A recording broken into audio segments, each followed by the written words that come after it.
یہ بات درست ہے، اس کو ہمیں کھلے دل سے قبول کرنا چاہیے کہ ہم مسلمان ہونے کے باوجود ان قدروں کو اختیار نہ کر سکے جو ہمارے آقا نے ہمیں دی. اکبر الہآبادی نے کہا تھا، مس پہ ہے اپنی نظر اور سیم ان کے ہاتھ میں. ہم تو تانبے پہ نظر جمائے ہوئے ہیں اور چاندی وہ لوگ لے گئے. اقدار عالیہ، رویوں کی خوبصورتی، قوانین کی بالادستی اور زندگی کا بہت سارا جمال وہ ہم سے چھین کے لے گئے. یہ خزانہ ہمارا تھا، لیکن صاحب جام اسی کا جو بڑھ کے تھام لے، جو بھی محنت کرے. ایک وہ زمانہ بھی تھا کہ شارلمان اس کے لارڈز ابھی دستخط کرنے کی مشق سے گزر رہے تھے. ابن حزم کے قلم سے 1000 کتابیں نکل چکی تھی. وہ زمانہ بھی ہم نے دیکھا جب پیرس میں کیچڑ تھا اور بغداد عروس البلاد کہلاتا تھا. ہم نے وہ دور بھی دیکھا ہے جب وہ سواد آشنا بھی نہیں تھے، حرف آشنا بھی نہیں تھے، اور ہمارے منجم ستاروں پہ کمندے ڈالتے تھے.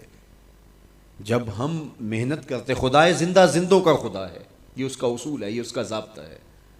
لیکن جب ہم جو ہیں وہ پیچھے آ گئے تو انہوں نے آگے بڑھ کر جام تھام لیا. یہ بات میں ضرور کہوں گا، خیر کی قدریں جہاں بھی ہیں، کسی کفر کے معاشرے میں بھی ہیں، لیکن وہ پھوٹتی میرے حضور کے قدموں سے ہی ہیں. چوکھٹ اسی سے ہی فیض اور نور اور روشنی پھوٹی ہے، اجالے یہی سے گئے ہیں، ورنہ انسان آج بھی زنجیروں میں جکڑا ہوتا. وہ کیسا سماج تھا کہ جب بیٹی کو زندہ درگور کر کے باپ آتا تھا تو معاشرہ اسے داد دیتا تھا کہ تو نے اپنی آبرو بچا لی ہے، تو نے اپنی عزت بچا لی ہے. اور یہ اتنا بڑا گھنونا جرم. قیامت کے دن سب سے پہلا سوال نماز کا ہوگا، لیکن سب سے پہلا فیصلہ قتل کا ہوگا. دوسرے لفظوں میں یوں کہہ لیجئے، حقوق اللہ میں سب سے پہلے نماز کا سوال ہوگا، اور حقوق العباد میں سب سے پہلا فیصلہ جو ہے وہ قتل کا ہوگا. اور قتل میں بھی وہ بچیاں جو زندہ درگور کی گئی، ان کا مقدمہ پہلے لایا جائے گا. قرآن بتاتا ہے وَإِذَا الْمَوْءُودَةُ سُئِلَتْ بِأَيِّ ذَنبٍ قُتِلَتْ. قبروں میں گڑی ہوئی بچیاں اٹھائی جائیں گی، اللہ کی عدالت ہوگی، ان کے ظالم باپ کٹہرے میں کھڑے ہوں گے. اللہ ان بچیوں سے پوچھے گا بِأَيِّ ذَنبٍ قُتِلَتْ، تمہیں قتل کیوں کیا گیا؟ اب ان بچیوں کو تو پتہ ہی نہیں ہمیں کیوں قتل کیا گیا. ابھی آنکھ کھلنے نہیں پائی تھی کہ بند کر لی گئی، زبان بولنے نہیں پائی تھی کہ نوچ لی گئی، زندگی کا پھول ابھی کھلا ہی نہیں تھا کہ مرجھا گیا.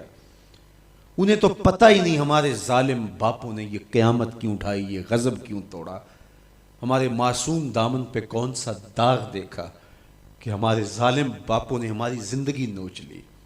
کہتے ہیں گڑھا کھودتے تھے، تاریخ پڑھیں، دل آج بھی خون کے آنسو روتا ہے. اور گڑھا کھود کر کے اس میں کھلونے رکھتے اور بچی وہاں بیٹھ جاتی اور کھلونوں سے کھیلنے لگتی، اور وہ اوپر سے ریت ڈالتے، اور وہ بچی پہلے پہل تو اس کو کھیل سمجھتی اور وہ اس کھیل میں خود شریک ہوتی. لیکن جب اس کے کندھوں سے اوپر تک ریت بڑھتی اور اس کی سانس دبنے لگتی، پھر اسے سمجھ آتی یہ کہانی کوئی اور ہے. پھر وہ معصوم اور ننھے ہاتھ جوڑ کے اپنے باپ سے زندگی کی بھیک مانگتی، لیکن ظالم سفاک باپ ریت ڈالتا اور یوں اس کی سسکیاں، اس کی آہیں، اس کی چیخیں، اس کے آنسو اس ریت میں دب جاتے. اور اس معصوم ننھی چڑیا کے لیے نہ کوئی موم بتیاں جلانے والے تھے، نہ کوئی اس کے لیے احتجاج کرنے والے تھے، اور نہ کوئی اس کی FIR کٹتی تھی. باپ کو بھی داد ملتی، ماں کو بھی داد ملتی. معاشرہ صفاق اس پہ ماتم کرنے کی بجائے اس پہ خوشیوں کا اظہار کرتا. پہلی آواز پورے عرب میں جو اٹھی اور بلند ہوئی وہ میرے حضور کی تھی. بیٹیوں کو قتل کرنے والوں سن لو، میری فاطمہ میرے جگر کا ٹکڑا ہے. یہ پہلی آواز تھی. یہ صرف کلمہ محبت ہی نہیں ہے، اس ظالمانہ سماج کے خلاف جو ہے وہ علم جہاد میرے حضور نے بلند کیا. میری بیٹی میرے جگر کا ٹکڑا ہے. اور کہا جو 2 بیٹیاں 2 بہنیں اللہ کی رضا کے لیے پروان چڑھائے اور ان کا نکاح کر دے، قیامت کے دن وہ یوں میرے نیڑے ہوگا جس طرح یہ 2 انگلیاں کری.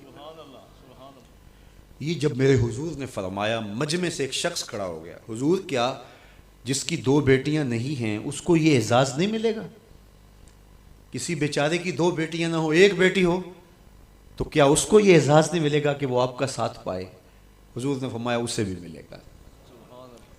لیکن میں آپ کو دعوت فکر دیتا ہوں کہ اس سوال کے پیچھے کی کیفیت دیکھیے.